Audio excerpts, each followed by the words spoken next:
জুলাই অভ্যুত্থানে নিজেদের অবস্থান নিয়ে অনেক গণমাধ্যমের এখনও অনুতাপ নেই, এমন মন্তব্য করেছেন পরিবেশ উপদেষ্টা সৈয়দা রিজওয়ানা হাসান। বিকেলে press institute of Bangladesh PIB আয়োজিত গণমাধ্যমের চ্যালেঞ্জ, দায়িত্ব ও উন্নয়নের উপায় শীর্ষক আলোচনা অনুষ্ঠানে এই কথা বলেন তিনি।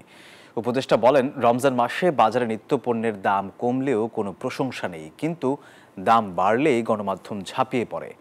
মানুষকে সঠিক সংবাদ দিতে চায় গণমাধ্যম এমন মালিকের হাতে নেই বলেও মন্তব্য করেন তিনি।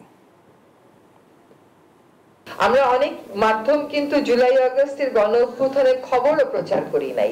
অনেক মাধ্যম একেবারে সাইলেন্ট ছিলাম শেষ দিনের আগের দিনটা পর্যন্ত। তাদেরকে কিন্তু কাউকে অনুতপ্ত হতে দেখি নাই। একটা জিনিসের দাম বাড়ার সাথে সাথে প্রতিটা মাধ্যমে দাম বেড়ে গেছে। এই রোজাটা যে এত কম দামে ন্যায্য মূল্যে সবকিছু পাচ্ছেন, কয়টা সংবাদ মাধ্যম এটা সরকারের একটা অর্জন হিসেবে প্রচার করেছে?